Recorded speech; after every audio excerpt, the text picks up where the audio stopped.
coming up next, we have a case study. And this particular case study is on creating a diverse restaurant portfolio from Michelin to pop-up.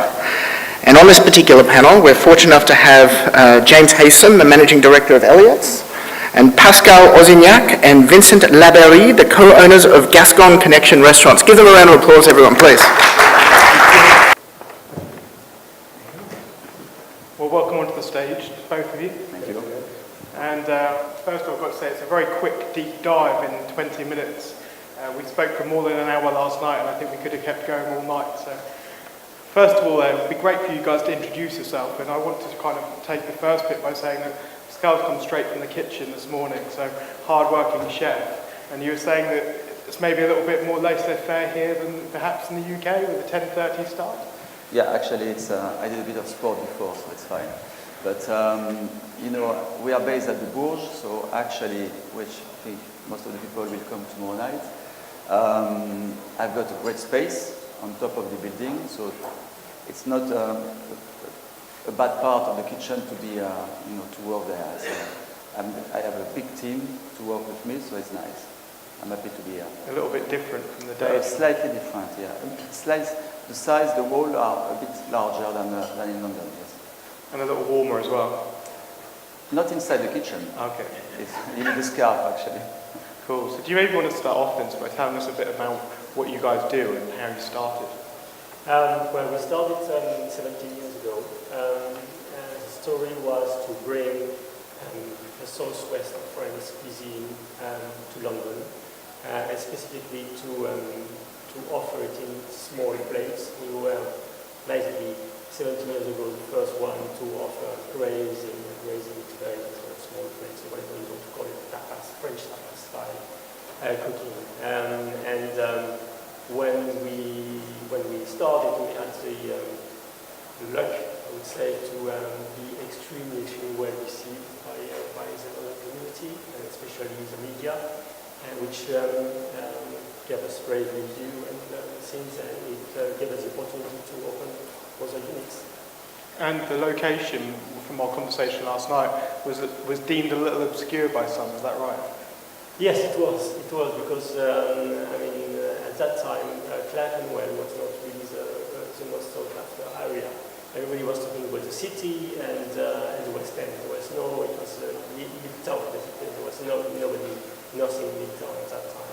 And all the financial investors we were talking to, saying, no, we are not investing in the part of town, you do whatever you want, but we are not betting on your chains there. And even the supplier didn't want to deliver. Exactly. We had to pay cash on delivery because we are just in front of the meat market in Smithfield, and because of the traffic jam during the night, we encountered that on top of the problem.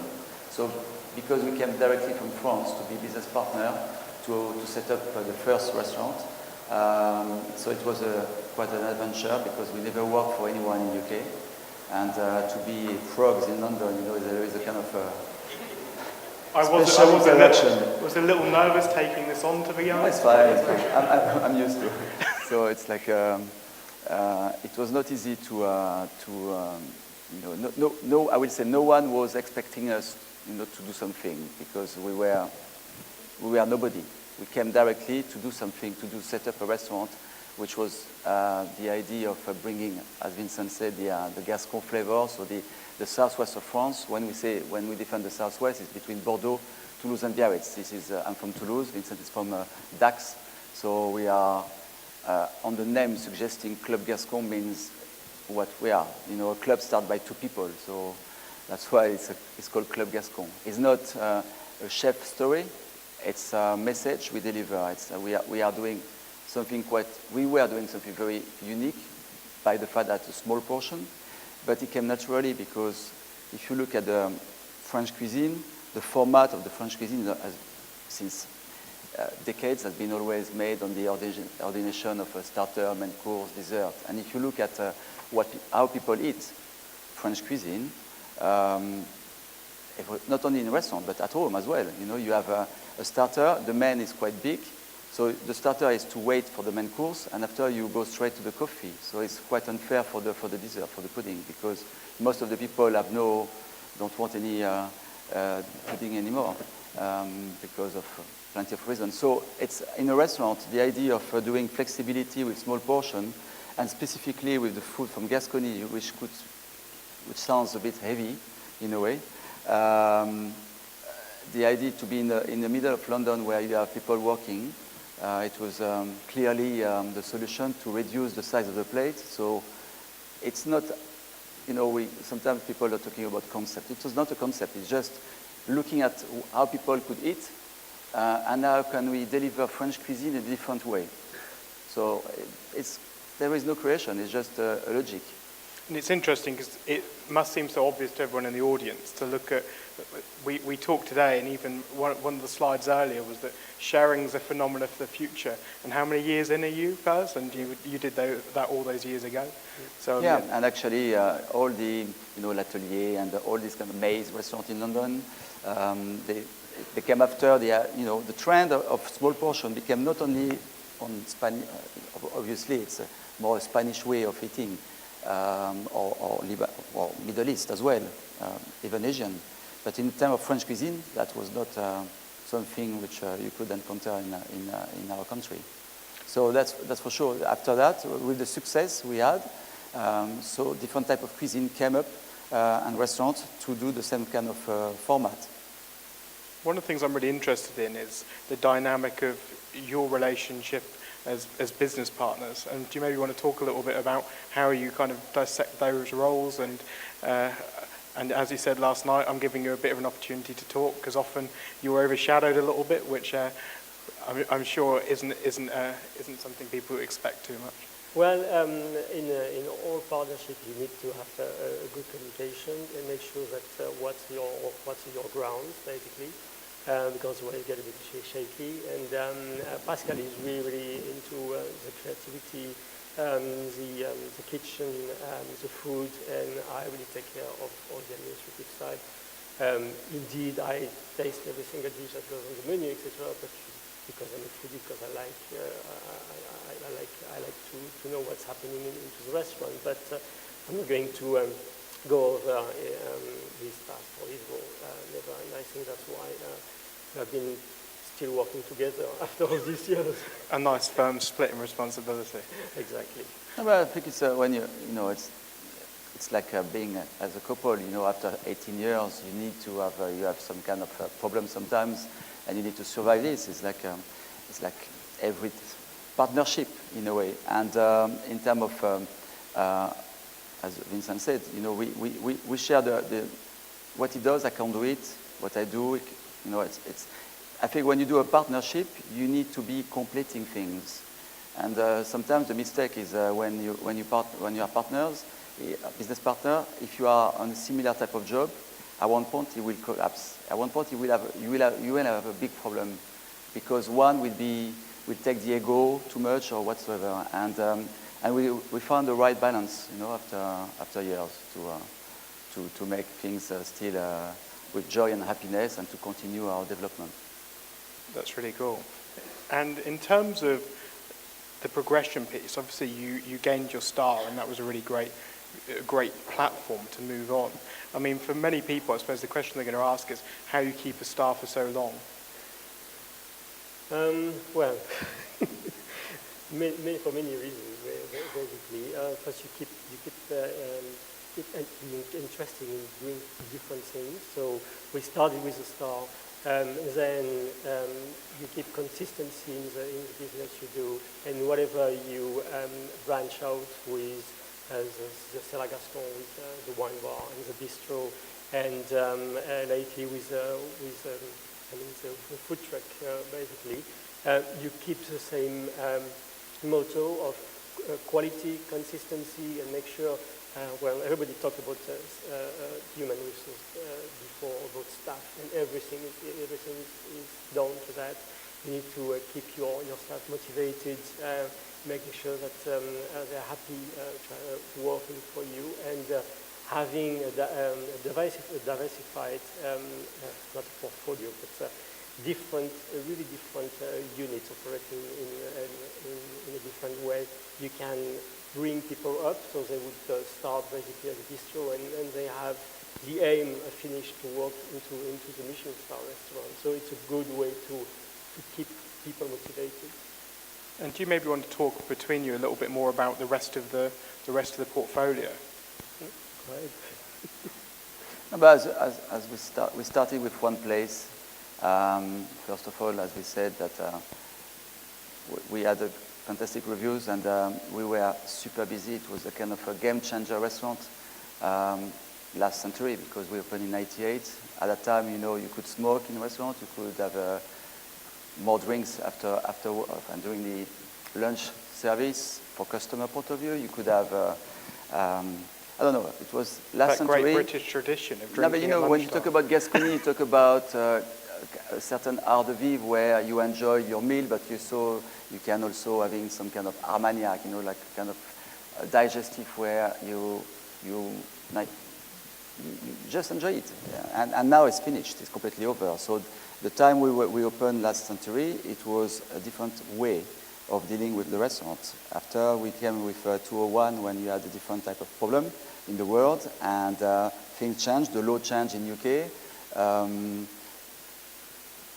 After we starting to do Club Gascon, we had the chance to develop the bar, the bistro, in less than 3 years, because of the success of the first restaurant.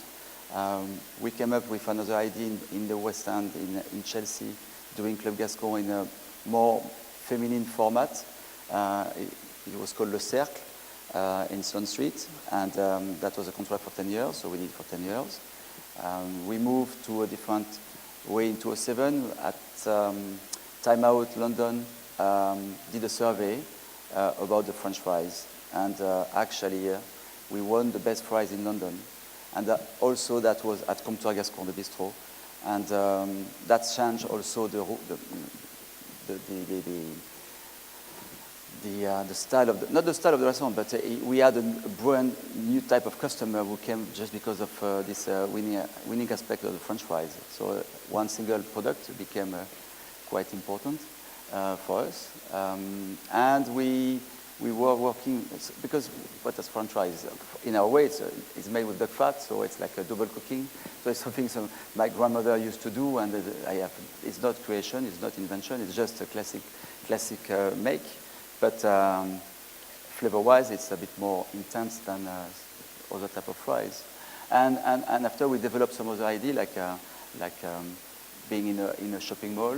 I think that's the one that interests me most. I know what you mean. Everyone here is that, and for those people that don't know Leeds Trinity, it's a really interesting kind of space for it, isn't it? I mean, they've kind of, in the UK, traditionally you got really appalling food and drink served at kind of a central table situation within a food court, and then they kind of ripped that all out and put in food trucks and pop-ups, and you guys were involved in that at that stage. Is that right?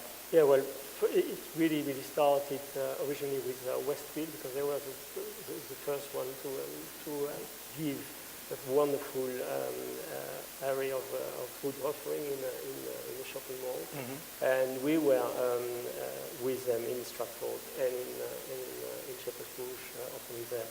And we had after those openings, had been contacted by the landlord who was running Trinity Leeds, and they asked us if we could replicate the concept we had, which was basically a fish and chip, and on top of that, a duck offer. And we tested the product with food truck. So basically, it's on the first level. It's quite amazing. They basically take the truck with a crane, lift it up on the first floor within the mall, and you have a selection of between 4 to 6, depending on the month. It's on a monthly basis, rolling on a monthly basis, and you have a fantastic street food offering, which is offered, but I think the first in the UK. I don't know if you take this in the world. Yeah, definitely first in the UK. And it has been extremely positive experience for us. Yeah. And it's interesting that you've come from a background of kind of quite a traditional full service Michelin background. Do you think it's interesting that often we're finding the reverse now, that it's people starting in food trucks and working up? Do you think that the way that you guys have gone about it is giving you a lot more learnings to the food truck, or did you kind of struggle to begin with to try and figure out how to do what you do well within a food truck environment? Potentially one for the chef. Yeah. Gascon is apart from being on small portion, as we discussed previously, it's a normal classic format restaurant. Apart from that, I have always tried to do dishes which were not just dedicated to the restaurant. So when you work in a wine bar, you need to deliver some kind of different aspect of your type of food you can do in a restaurant, because one cannot work with the other one. When you are in a bistro, you are talking about terroirs, you're defending the tradition, so you need to have a bigger portion, talking about cassoulet, confit, French fries, as we do, things like that. When you're going towards street food, people eating stand-up, you need to forget the plating, you need to forget the crockery, so you need to redevelop your cuisine on a different way of delivering the food stand-up, and there are different events which we are part of, like a Taste of London, a Taste Festival, but we are also doing this kind of street food operation in Shoreditch, and with a brand new name called Duck and Roll. Duck and Roll is a declination of Club Gascon, but on a street food operation. So it attracts a different type of clientele, which normally will not go to the restaurant, to the main restaurant, but eating some kind of lifted product, which you don't normally, it's a declination of the duck, mainly, but you also do different product, like seafood as well. And it's twisted. So it's twisted with flavors from the world, but also a take on English product. For example, we can use Marmite, we can use Oxo Cube, we can use things which are not common to the French palate. And from a purely commercial perspective, operating the breadth of what you do, I mean, is it a distraction to do the food trucks? Is it something that's a nice to have, or is it commercially viable? I think it is commercially viable, and I think it's very important to be there. It's not a mature market, definitely not. It's where things happen at the moment. It gives us the ability to test products before bringing it into the bistro, even in the restaurant, to see because I mean, people will tell you right away, I like it, or something is wrong, or whatever. You have the feedback, the direct feedback with the customer, because you entertaining directly with him. Whereas in a restaurant, people would drop an email to TripAdvisor, and you won't know it before it's too late. Whereas here, you can adjust your offering very, very quickly. So it's a very, very useful tool for restaurateurs to see where the trends are and where you want to be, basically. You can evolve very fast. That's a really interesting point, that we're using it as a part of a whole. Exactly. And one thing that I'm sure a lot of people in the audience are really interested to understand is that it's interesting that you've kind of gone down a route of looking at the kind of malls and other things, rather than a lot of high-end restaurants in London have kind of been wooed by international kind of franchising or partnerships or any of those kind of scenarios. Is there a reason that's not happened? Probably just opportunity, and it's much easier to run restaurant, different restaurants where you can take a train and go within 1 hour or 2 hours, whereas taking the plane and making sure that your operation is running properly. Again, I don't. Well, if we manage to get the right person at the right location, yes, we would do it. But without that right person, we won't do it, because then it would devalue the brand. It would devalue the entire work we have been doing for the past 15 or 17 years. So you're very happy to have a drink with people in the audience tonight? Definitely. There we go. Well, I think we've got just enough time to get a question from the audience, if anybody has got a question for either of the gentlemen. Going once, going twice, don't be shy. I've got one more, and that's really around the inspiration and innovation piece. Clearly what you're doing has always been innovative from the beginning, but where do you look to kind of find that inspiration? I think the first thing, as the name suggests, we are delivering a message. So I strongly believe that every restaurant should, concept, branding, whatsoever, you need to tell a story, what you believe.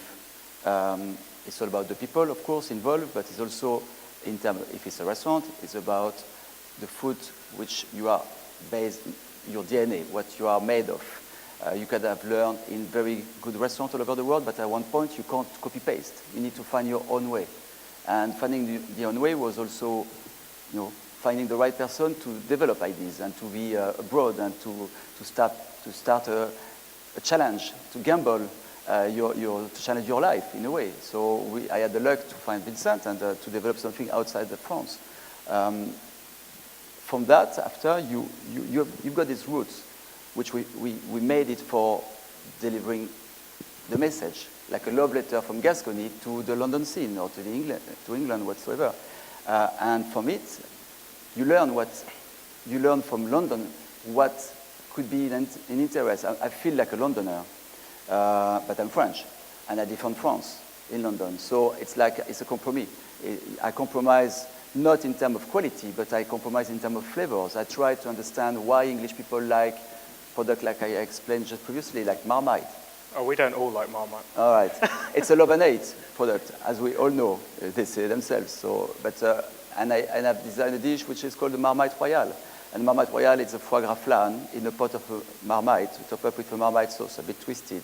And that dish won the best dish of London a few years ago. And it became one of the signature dish. It's not something French. But at the end of the day, French people will like Marmite when they taste that dish. And for me, that message works. So it's an interaction. I'm in a cross in London with flavors which are coming from the UK scene and also working on a French flavor as well. So it's this kind of a cross. I also work a lot with flowers. Tonight I am doing the first Club Gascon pop-up restaurant at the Bourge on the top of the building, where from tonight and for the end of the week, and I'm doing a stuffed tulip, for example, and of course I order more than 200 tulips, and the guy at the Bourge was quite surprised that would be for food. But tulips are edible, so by the way, the stem of a tulip has a taste of asparagus. So this is something which I like to make people discovering as well. So it's not something Gascon. It's not something I learn because I'm going every week to the vegetable and flower market for the restaurant, and I learn how to what are the flowers, what is the interest on the flowers, what are the acidity, the sourness, and everything. And it's not just adding flowers for decoration. It's integrating flowers as a proper main element. I think that's really interesting and I think really amazing because it's completely off what you normally consider. But our time's up, so I want to thank you so much for your time. It's been really inspirational. Thank you. Thank you, James. Thank you, gentlemen. Appreciate that. That was fantastic. Really good. Thank you very much.